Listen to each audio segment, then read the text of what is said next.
pregunten a los comerciales que tenemos acá.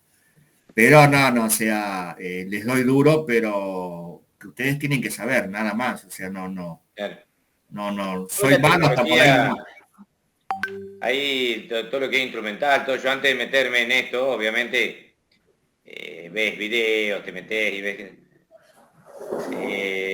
Ayuda mucho, en meteorología también ayuda mucho, ¿no? La tecnología, pues vea, Sí, incluso le cargo los datos de la presión atmosférica cuando al avión que de Trelew, yo vuelo en Trelew, y directamente le ponen tic, tic, tic, tanto, y ahí te salió todo.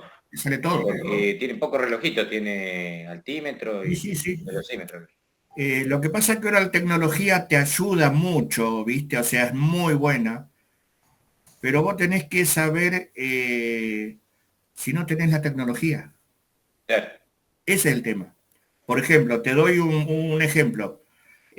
Nosotros, los meteorólogos, los observadores, yo sí tenemos un programa donde yo cargo los datos en la computadora y directamente me hace el mensaje, me hace todo, me carga todos los datos. Yo le voy poniendo y me va haciendo, armando todo el mensaje. Y después aprieto Enter y el mensaje salió hacia Buenos Aires, ¿viste? Y te automatizás tanto que por ahí, ¿viste? Cuando se te cayó la computadora, se te cayó el sistema, ¿de qué nos disfrazamos? claro. Yo cuando estaba acá en la estación, ¿no? Entre Leo, que me retiré como jefe, yo les hacía eso, les hacía y hacía yo también, ¿no? Porque yo también hacía turno. Es decir, bueno, llegaba yo a decir, bueno, al que estaba de turno, hoy, hacer la observación a mano, ¿no? O sea, obviamente tenemos todas las tablas arriba de la mesa, todo, todo, todo. ¿Por qué? Porque si se te cae el sistema o rompió la computadora, tenés que saberlo hacer, ¿no? O sea, saber hacerlo manual. Lo mismo el tema de los despachantes. Los despachantes acá, vos cargas todos los datos, mandás los datos del avión, el peso, pasajero, todo. Salió, volvió al minuto, a los 5 minutos. Y tenés el despacho hecho y el plan de vuelo y todo. Pero vos tenés que saberlo hacer a mano. Y técnica de despacho, despachante es una especialidad muy linda. Yo lamentablemente no lo pude hacer, pero me gusta mucho despacho aeronave, ¿no? Y es muy lindo, muy bueno, pero vos tenés que saber hacerlo a mano. O sea, la tecnología es buena, pero tenés que saber hacer las cosas a mano, ¿viste? Por algún imprevisto. Sí, claro. Se te Cualquier cayó cosa que el surge. satélite, el sistema, se cayó el GPS, los satélites, y, ¿viste? Ese es el tema, ¿viste? O sea, es bueno, pero hay que saberlo usar. Bueno, Profe, con respecto a lo que habías hablado antes en la primera clase del clima, como ser la temperatura de Río Grande, Tierra de Fuego, ¿eso sí, es un fenómeno inusual o es por el calentamiento? de lo que hablábamos antes, Sí. no, era inusual, fue inusual de un aire muy caliente que vino desde el norte de Brasil y bajó hasta toda la Patagonia, ¿no? Pero no es normal, no es normal. O sea, fue por ese motivo, nada más, pero fueron 2 días. Eh, Creo que fue el año pasado, el año anterior, ustedes tienen que haberse acordado que era una ola caliente muy grande que venía del Brasil, que fue, bueno, o sea, estábamos en alerta en todo el país, ¿no? Y bueno, esa ola llegó hasta el sur, hasta el sur, ¿no? Cosa que 30 grados Río Grande nunca lo tuvo. Bueno, esa fue, pero fue algo inusual. Por eso no podemos, como les decía, tomarlo como parámetro, ¿no? Fue algo que pasó extraordinario, pero no tiene nada que ver con el calentamiento. Bien, ¿seguimos? ¿Alguna otra duda de lo que más o menos estamos viendo hasta ahora? No, está muy bien. No. Sigamos.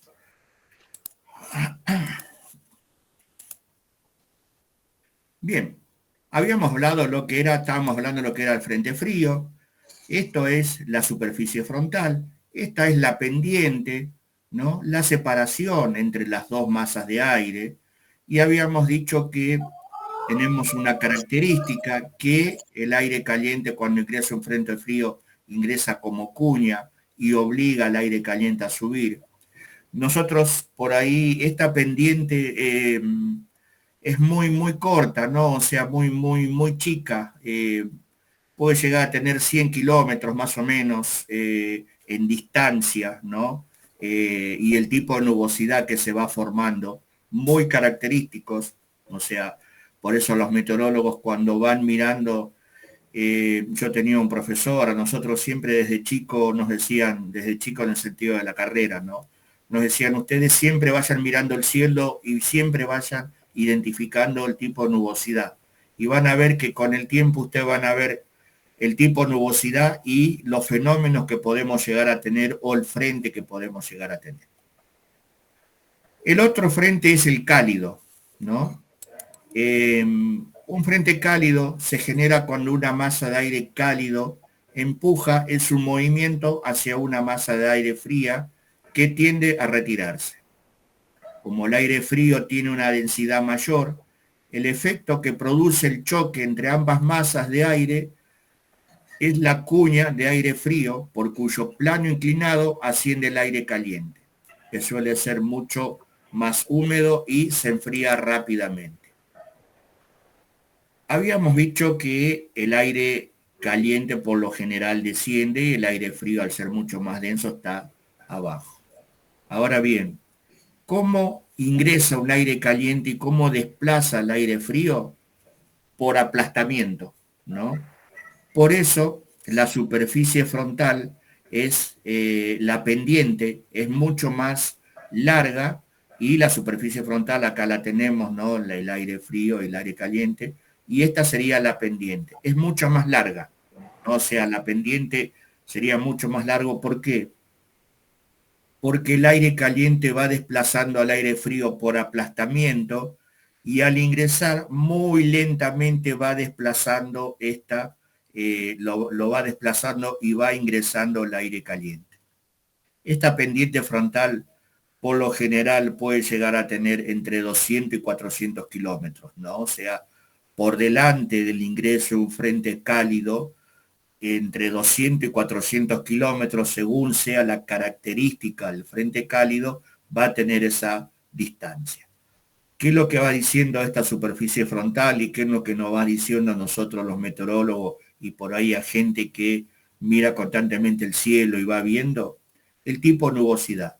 El tipo de nubosidad alta, será decir, se va haciendo mucho más denso, pasamos a lo que es el altos cúmulos, una nube que casi cubre prácticamente todo el cielo, y venimos acá a la famosa nube de llovedora que le dicen, que le decimos, que es el nimbostratus, el November Sierra, ¿no? Es una nube que cubre casi prácticamente todo el cielo, donde su precipitación es constante. Y acá podemos llegar a tener precipitación de un día, 2/3 días de precipitación, siempre y cuando sea la característica de ese frente. ¿Por qué? Porque esto va avanzando muy lentamente, ¿no? Y acá se produce algo de que podemos llegar a tener, ¿no? Cuando hablamos de temperatura, ¿no? O sea, tenemos aire caliente arriba, aire frío abajo. Acá, cuando ingresa el aire frío por abajo y tenemos aire caliente arriba, se va a cumplir y se va a dar algo que yo les dije anteriormente y lo vimos antes, que es la inversión de temperatura. Cuando hablamos de inversión de temperatura, habíamos dicho que la temperatura desciende con la altura. Bien, la inversión es lo contrario. A medida que voy subiendo, la temperatura se va elevando y puede ser por los vientos o masa de aire cálida que vayan sucediendo en altura, ¿no? Por eso, cuando tenemos los distintos frentes, podemos hablar de inversión de temperatura. Así es como ingresa un frente cálido y cómo lo desplaza, por aplastamiento. O sea, al aplastarlo, el frente frío lo va desplazando y va ingresando, va ocupando todo el territorio, la parte del aire caliente. Ahora vayamos a lo que se llama un frente estacionario. Se produce cuando existe un equilibrio entre el empuje de una masa aire fría y caliente. Básicamente, las dos masas de aire se chocan y las dos tienen la misma característica. no prevalece una sobre otra, o sea, el frente frío no ingresa, el frente cálido tampoco ingresa, no desplaza el frío, no Disculpe, desplaza el cálido. Sí, que prevalezca una sobre otra es que tiene mayor velocidad una, por eso aplasta la cálida a la fría, o... correcto, correcto, Ah, sí, sí, sí, la de sí, o mayor sea, velocidad gana sobre la otra. mayor velocidad y es mucho más grande, es mucho, mucho Ah, más grande. Tenemos una masa de aire cálido mucho más grande y el frente frío por ahí no es tan fuerte y lo va desplazando. bien, Eso se va a ver ahora por lo general en verano, ¿viste? Cuando hablamos recién de ingresos de masa de aire caliente desde el norte nuestro, de nuestro sí, territorio, bueno, ahí vamos a ver que los ingresos de aire caliente van desplazando al aire frío por un tema de estacionalidad, o sea, estamos en época de primavera-verano, ¿no? O sea, por lógica, el frente frío no es tan fuerte, entonces el aire caliente lo va a generar, lo va desplazando y aparte, bueno, es mucho más grande. Cosa que pasa en invierno lo contrario. El frente frío es mucho más grande, mucho más fuerte y va desplazando el aire caliente donde el tema de estacionalidad no es tan grande el tema del aire caliente, ¿no? Sigamos.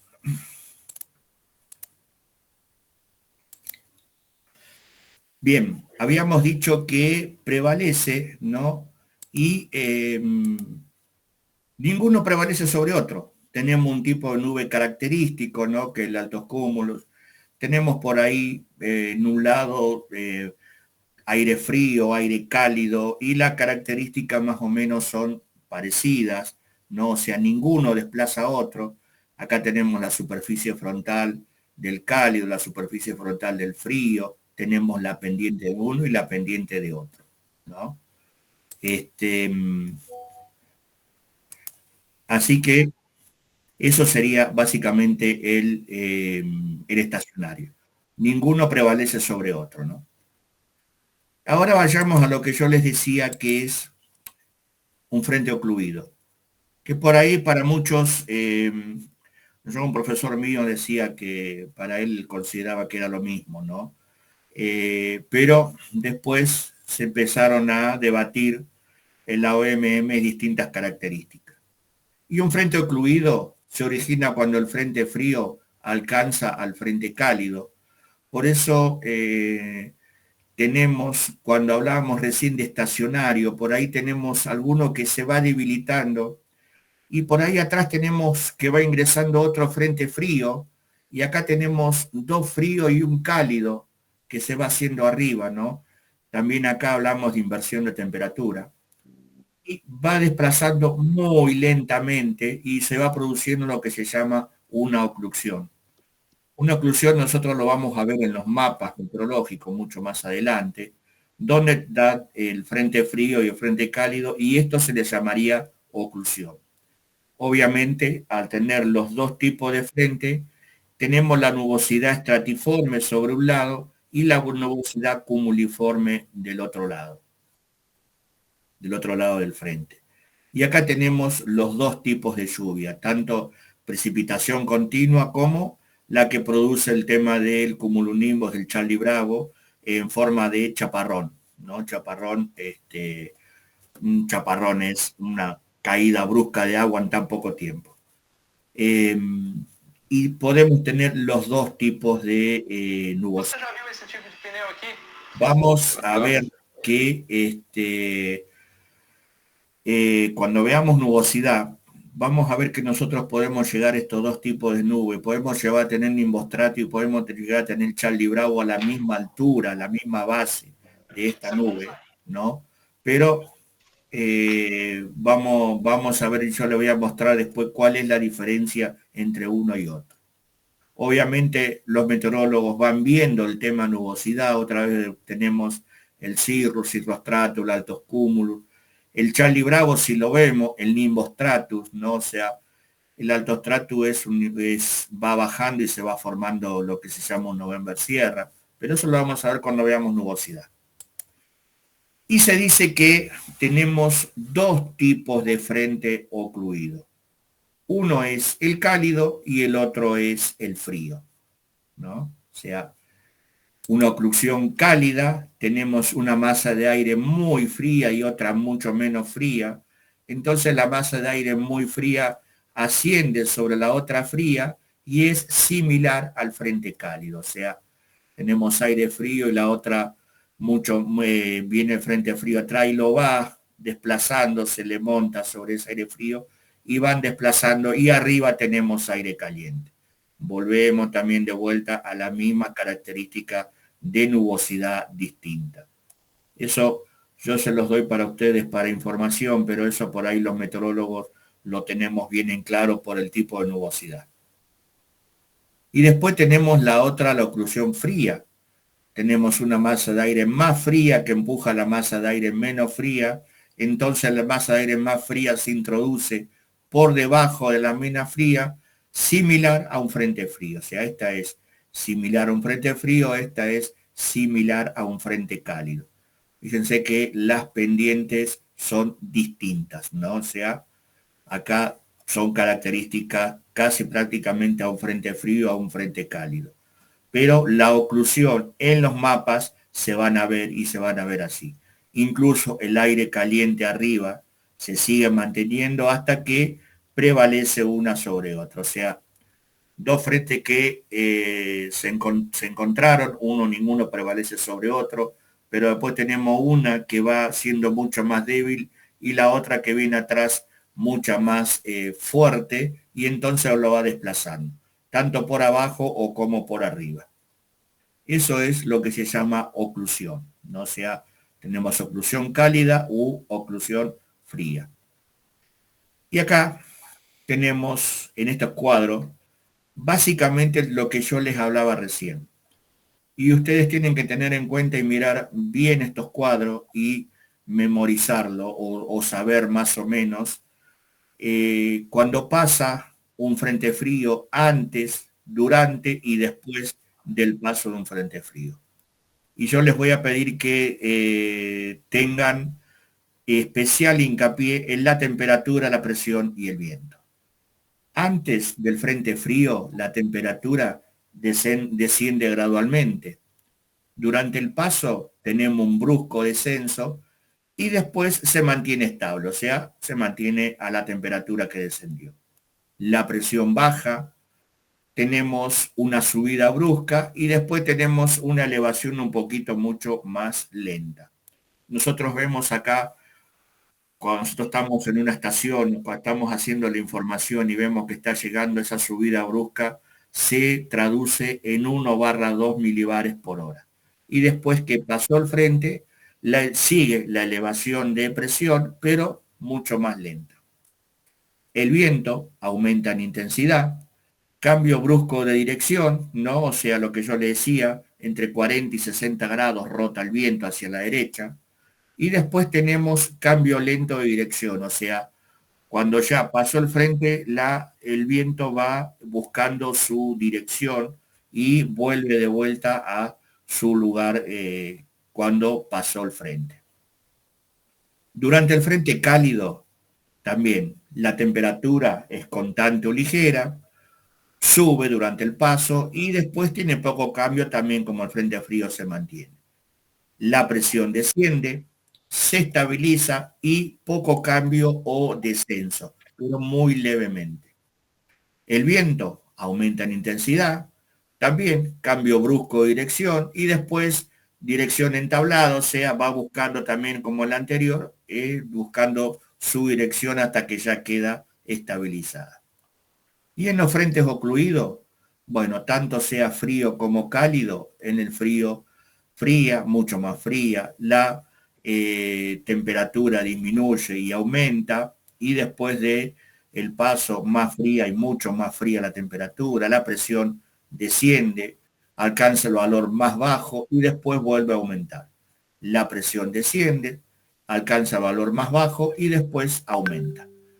Eso es básicamente los pasos cuando tenemos un frente frío o un frente cálido o un frente ocluido y también a lo que se refiere a masas de aire, ¿no? O sea, esa es lo que nosotros vamos a ver y lo que nosotros vamos a tener cuando tenemos un frente frío o un frente cálido.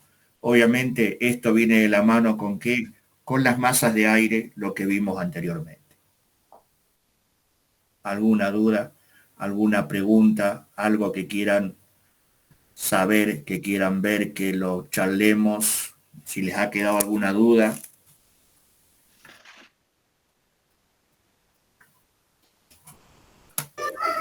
Bien. Sigamos entonces. Bien. Después lo quiero ver, como les decía. Después lo quiero ver en el aula cuando estemos con el examen.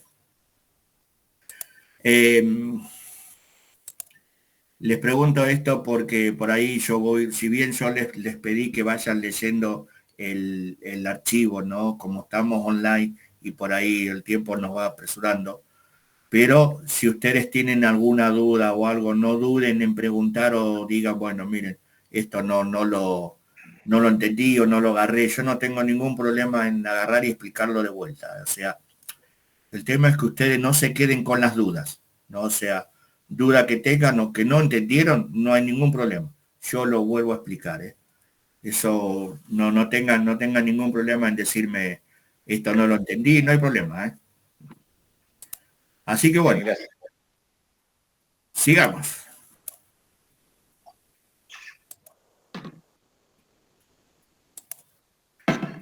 Vamos a ver ahora con lo que se llama niebla, ¿no?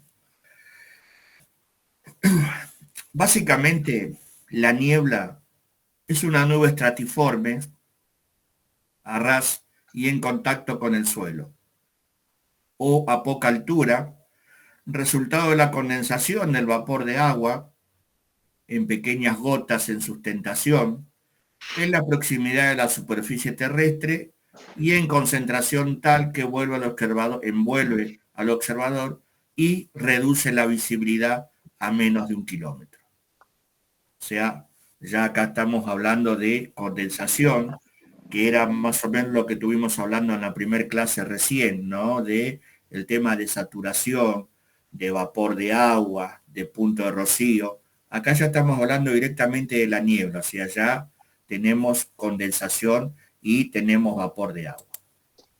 Si la niebla es más tenue y la visibilidad horizontal está comprendida entre 1 y 2 kilómetros, el fenómeno se denomina neblina, ¿no? O sea, básicamente, ustedes por ahí van a escuchar hablar, o acá yo ya se los dije, ustedes lo leyeron, pero por ahí muchos tienen la duda, ¿cuál es la diferencia entre niebla y neblina?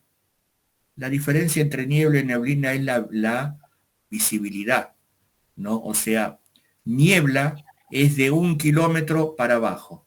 Neblina es de 1 kilómetro hasta 8 o 10 kilómetros, según dice la regla, ¿no? O sea, y a la bruma que le llaman, será lo mismo pero en el mar, ¿no? la bruma es cuando vos no tenés humedad. Cuando tenés que tenés humedad, pero por ahí tenés viento o tenés lo que se llama el fenómeno de espejismo, ¿viste? O sea, ¿viste en verano que tenés aire caliente que se va elevando y ves como se moviera al fondo? O no tenés humedad, pero tenés viento y la visibilidad se te reduce mucho, ¿no? O sea, es un fenómeno dado por calor, pero es sin humedad, no tenés nada de humedad. Bien. Eso es la bruma. Gracias. Y, se me fue, esperen que se me fue la...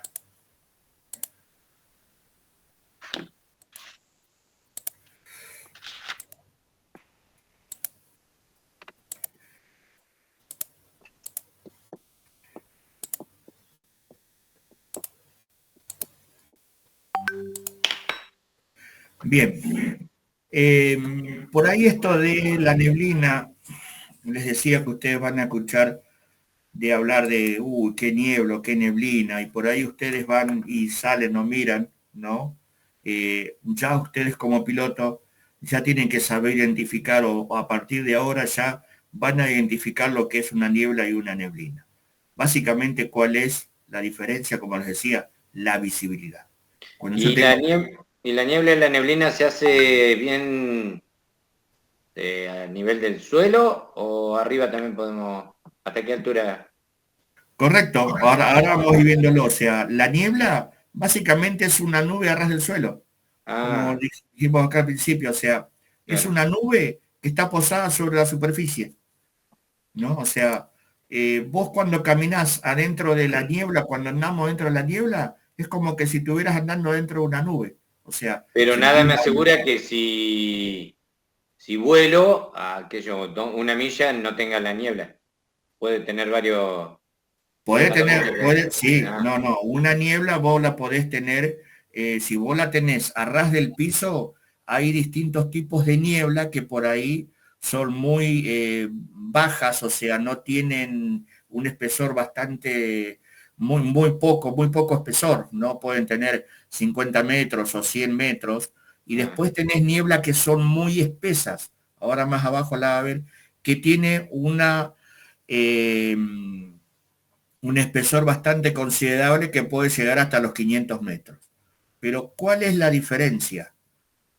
Primero que eh, vos no te puede agarrar una niebla en el aire. ah, ¿Por qué? Porque vos no vas a despejar, no vas a despegar si tenés niebla, ¿no? O sea, vos por ahí decís, estoy en Madrid, me voy a Trelew. Obviamente vos a Trelew vas a mirar la información meteorológica. claro. Por eso les hablaba recién, o sea, y vos no vas a despegar, si tenés niebla no vas a despegar, ¿no? Niebla o neblina, ¿no? Claro. No vas a despegar.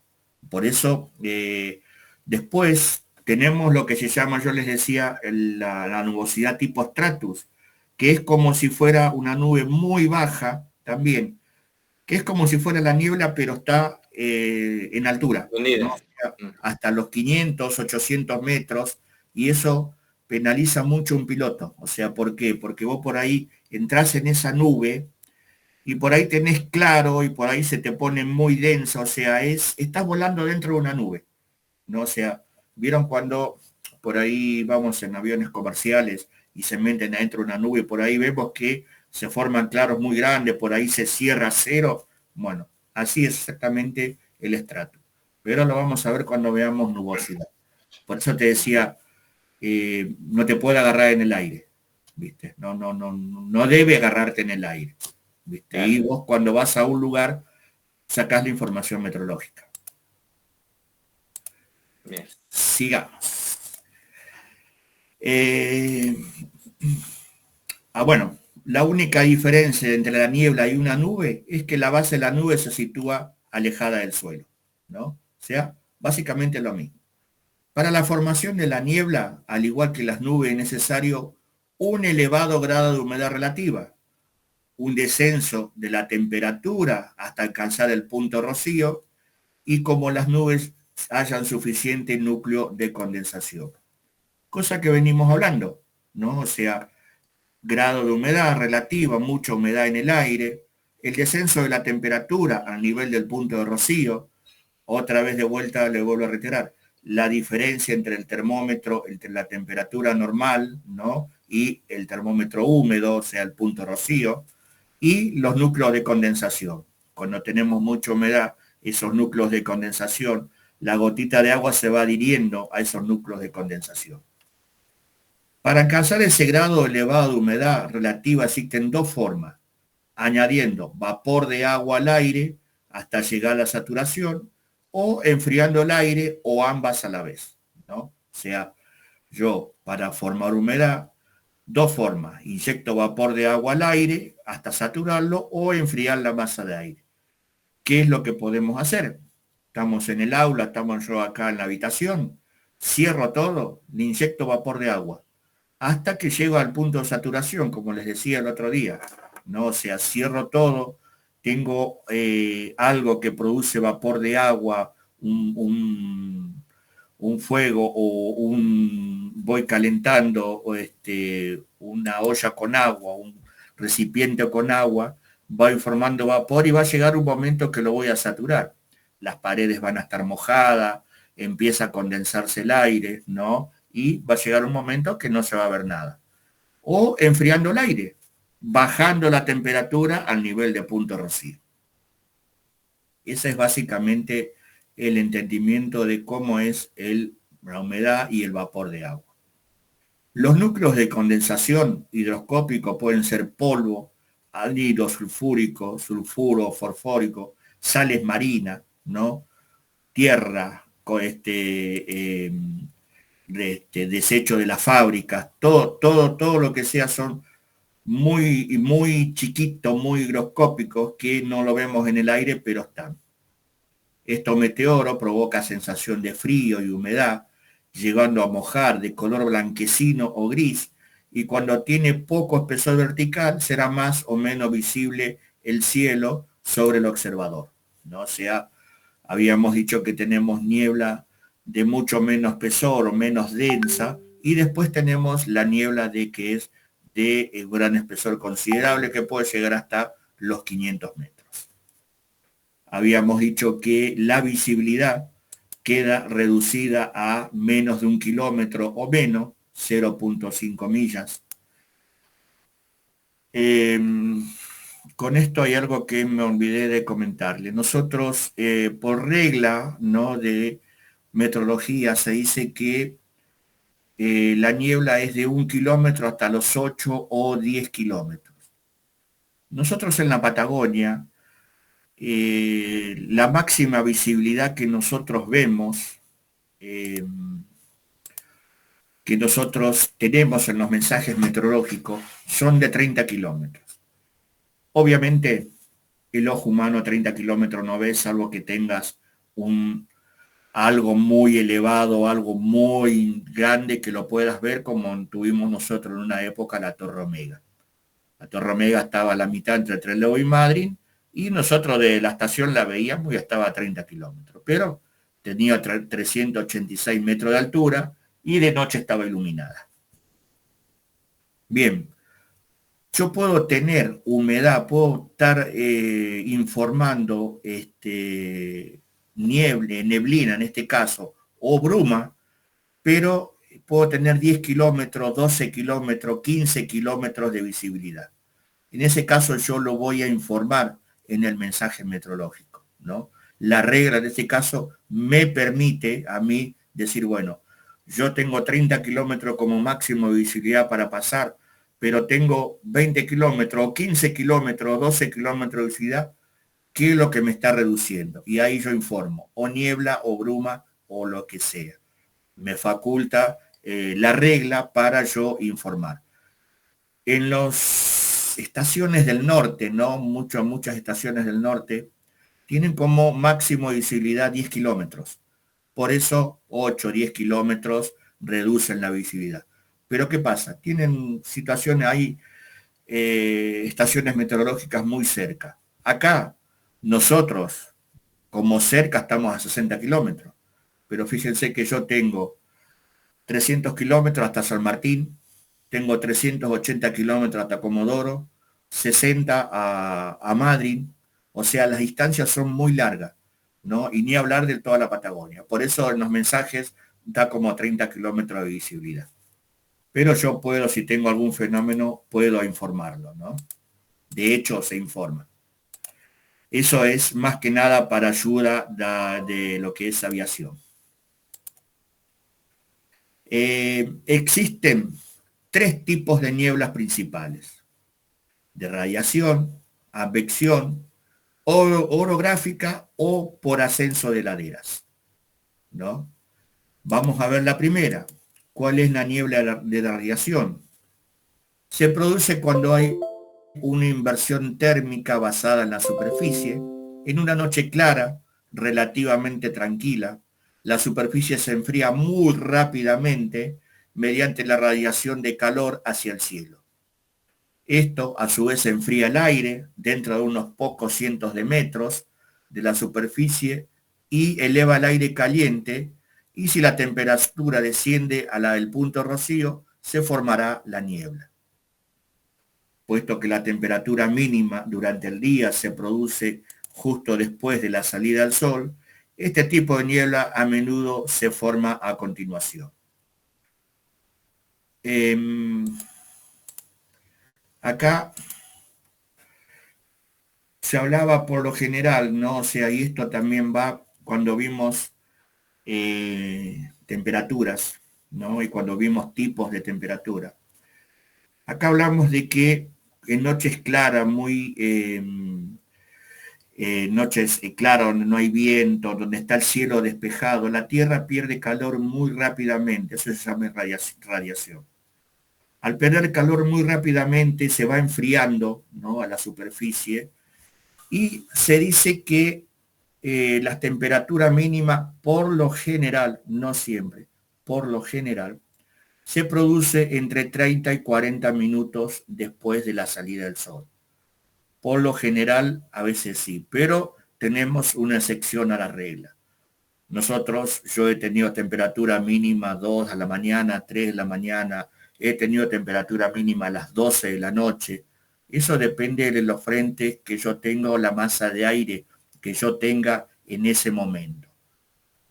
Vieron que por ahí yo entraba acá a las 6 de la mañana al turno, y por ahí yo me iba a las 5:30, agarraba el auto, salía para la estación, y teníamos una temperatura agradable. Y vieron que después cuando sale el sol, más que nada en invierno, cuando sale el sol, la temperatura por lo general baja 1 o 2 grados. Esto es porque se produce el balance de que la Tierra de noche se enfrió muy rápidamente, al salir el sol se vuelve a calentar. Por eso se dice que en ese lapso se produce la mínima, ¿no? O sea, yo he tenido mínimas con la latitud que nosotros estamos en invierno, por ahí empezamos a amanecer 8:30, un poquito más. Por ahí yo he tenido la mínima después de las 9 de la mañana. O sea, yo entraba al turno, tenía una temperatura y a las 7, 8 de la mañana, la temperatura bajaba 1 o 2 grados. Por lo general, ¿no? O sea, les vuelvo a reiterar, tenemos una excepción a la regla que puede ser a la madrugada, ¿no? O sea, por eso también se dice que a esa hora se formaría la niebla, desde ese momento hasta la salida al sol. ¿Qué es lo que pasa con la niebla de radiación? Como la Tierra se enfrió rápidamente y sale el sol y la empieza a calentar de vuelta, la niebla se empieza a disipar.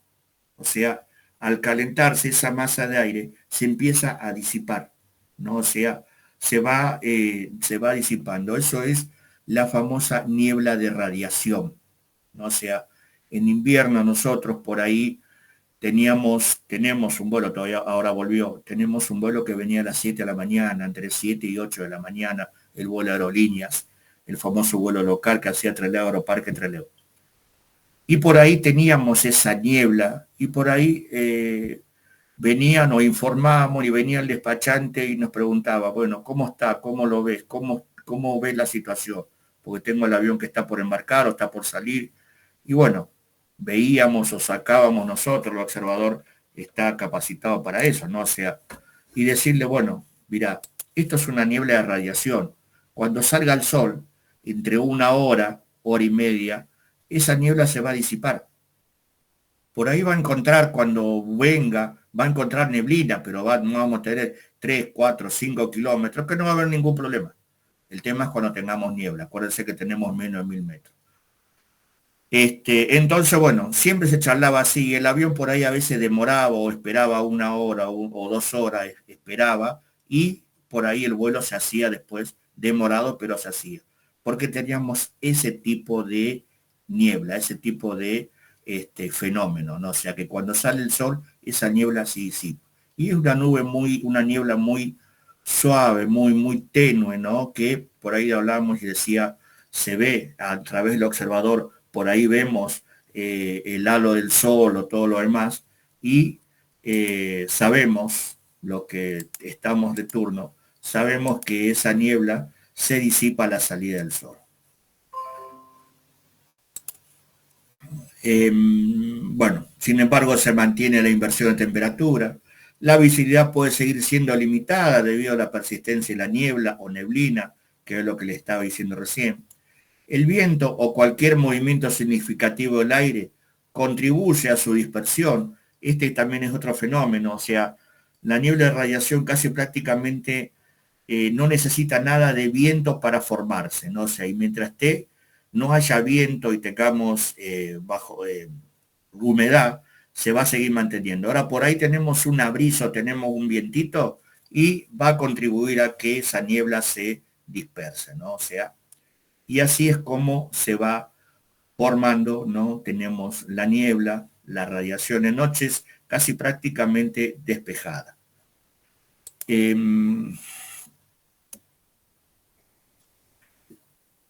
Ahora tenemos la que se forma por advección y orográfica, necesitan del viento para formarse. Les dije que esta niebla de radiación no necesita de viento para formarse. Es más, el viento contribuye, ¿no?, a que se disperse. La niebla de advección, básicamente nosotros ya las conocemos. Es muy común a la región de costeras y se forma por el movimiento de aire húmedo sobre superficie más fría. La temperatura del aire se reduce al punto de rocío y se forma la niebla. Esto ocurre comúnmente sobre los cuerpos de agua como lagos u océanos, y esta niebla puede ser transportada tierra adentro por suaves vientos y suele ser intensa. Aumenta por sobre los 15 nudos, la nube tiende a formarse y a levantar en nubes tipo stratus. Diferente a la radiación, esta niebla es gruesa, aproximadamente unos 500 metros de altura o más, y persistente en el tiempo. Bueno, ya nos va a cerrar. Bien, esta es la niebla, la famosa niebla costera, no sé quién era que me preguntaba el otro día, sobre la famosa niebla. Vieron ahora en verano que nosotros por ahí vemos sobre la costa todo un manto de nubosidad o niebla que se ve a lo lejos, y mucho más cuando tenemos viento de la costa, en este caso por acá en Trelew. Si tenemos viento del oeste, del nor-noreste, ¿no?, que tenemos viento de aporte marítimo, y por lo general esta nubosidad o esta niebla se forma a esta altura del año o a esta hora. Y después durante la noche, si seguimos el viento de ese lado, esa niebla va a transportarse sobre la superficie terrestre. Obviamente, cuando ingresa a la superficie terrestre, no ocupa grandes lugares, no hacia superficie, decir, bueno, vamos hasta San Martín, ¿no? Llegamos hasta José de San Martín con la niebla, no. Si llegamos hasta Gaiman es mucho, ¿no? Pero esa niebla es transportada, se llama niebla de advección, ingreso de aire muy húmedo sobre una superficie fría, ¿no? O sea, va ingresando y el viento la va trayendo, y si el viento, tiene que ser un viento no muy suave, no más allá de los 15 nudos. Por ahí, pues ese viento, por abajo esa niebla la va transportando, y ahora durante la noche o a la tarde, esa niebla se baja, ¿no? Y si es el viento un poquito más fuerte, se va a quedar a una cierta altura donde se va a formar la nubosidad tipo estrato. Por eso se dice que el estrato es una nube formada por enfriamiento, ¿no? Es mucha humedad y penaliza muchísimo. ¿Cuánto va a durar esta niebla? Por ahí nosotros yo he llegado a tener un día, 2 días, 3 días con este tipo de niebla de advección. Ingreso de aire frío, de aire de la costa, ingreso de aire marítimo sobre una superficie. Mientras no rote ese viento y la siga alimentando a esa niebla, va a seguir estando en el lugar, ¿no? O sea, si yo tengo empezó y mañana a la mañana sigue y tengo viento el 0,90, 0,70, 10 nudos, 8 nudos, 10 nudos, y esa niebla va a seguir, o sea, es como que se va a seguir retroalimentando. Cuando rotó el viento, sí, y es una nube muy espesa que puede llegar hasta los 500 metros. O sea, por eso, fíjense que si yo salgo y voy a un aeropuerto donde tengo niebla y vemos o me dicen que tengo niebla de advección, y tengo que tener un poquito más de cuidado.